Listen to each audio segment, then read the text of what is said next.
Boolean គឺជាអ្វីហើយនៅក្នុងមេរៀន JavaScript ថាតើ Boolean ហ្នឹងអនុយុមន័យនិងដំណើរការរបស់វាយ៉ាងដូចម្ដេចដូច្នេះនៅក្នុងមេរៀនមួយនេះគឺយើងនឹងលើកយកមកសិក្សាពី Boolean ហើយ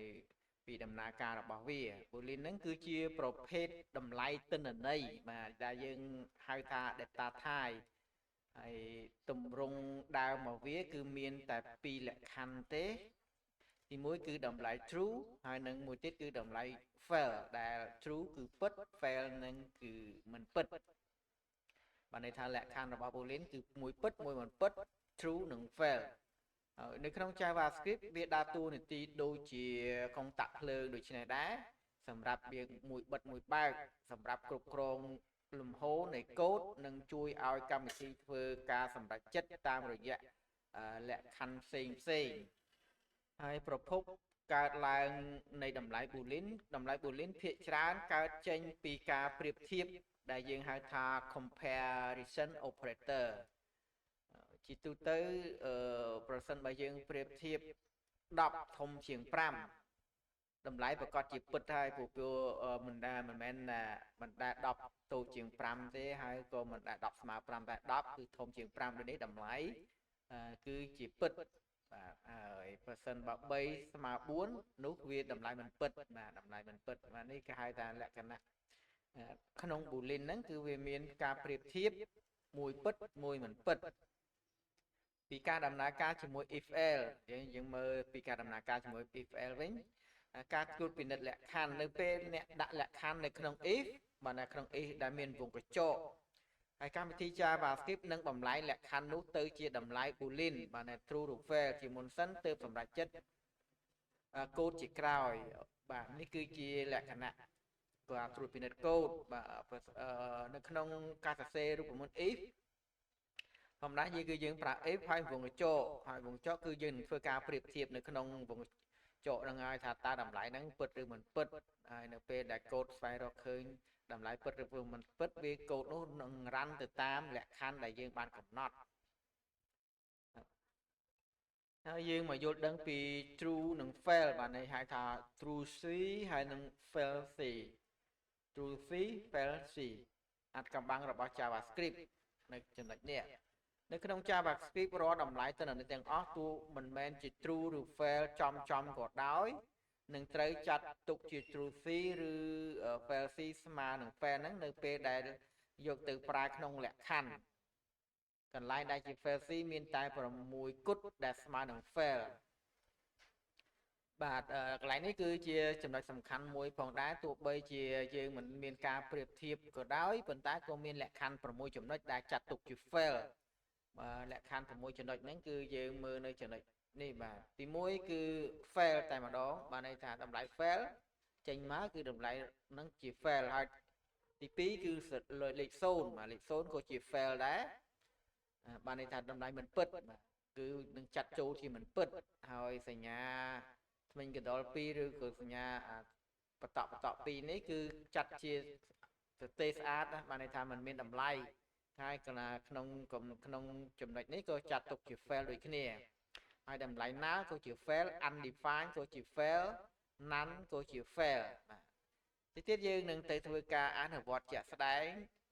លើកឧទាហរណ៍នៅលើការសរសេរកូដរបស់យើងជាក់ស្ដែងយើងប្រកាសជាយល់កាន់តែច្បាស់ឥឡូវយើងមកឧទាហរណ៍ជាក់ស្ដែងខ្ញុំនឹងធ្វើការបង្កើត heading មួយដែលយើងដាក់ថា Boolean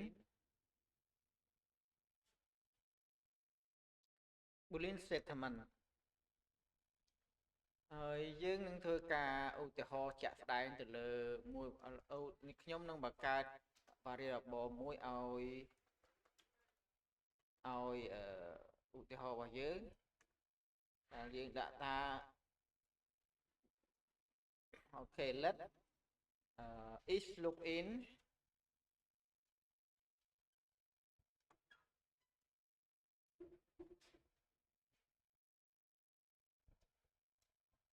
ស្មើ true អូខេ let login ស្មើ true បន្ទាប់មក if អញ្ចឹងលក្ខខណ្ឌ boolean នេះគឺក្នុងនេះឯងណា if login ចឹង block code របស់យើងនឹងដំណើរការបើសិនបើវាជា true បើសិនបើលក្ខខណ្ឌ boolean ជា true នឹង code នឹងដំណើរការ console.log sorry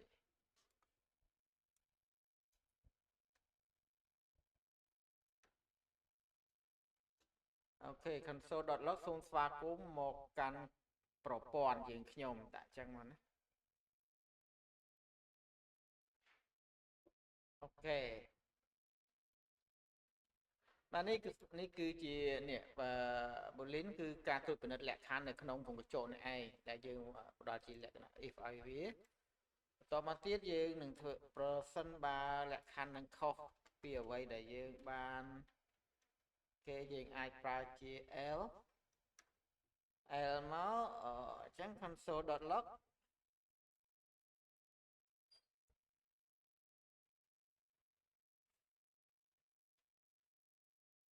យើងអាចដាក់ថាត្រួតពិនិត្យមិនត្រឹមត្រូវបានន័យថាលក្ខខណ្ឌមិនបានត្រឹមត្រូវអញ្ចឹងមកឬក៏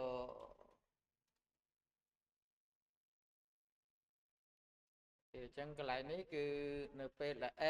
l បានន័យថាលក្ខខណ្ឌខាងលើអត់ត្រឹមត្រូវទេនោះកូដនឹងរត់មកសូមព្យាយាមម្ដងទៀត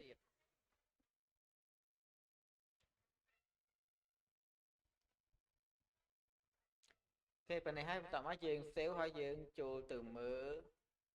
នៅក្នុងលទ្ធផលរបស់យើងនេះគឺជាលទ្ធផលដែលកូដស្វែងរកត្រឹមត្រូវបានន័យថា true គឺបង្ហាញថាសូមស្វាគមន៍មកកាន់ប្រព័ន្ធយើងខ្ញុំបើសិនមកក្នុងលក្ខខណ្ឌដែលboolean បានត្រួតពិនិត្យនៅក្នុង if វងកញ្ចក់របស់យើងថាលក្ខខណ្ឌមិនត្រឹមត្រូវនោះវានឹងបង្ហាញពី l ដែល l របស់យើងគឺសូមធ្វើការព្យាយាមម្ដងទៀត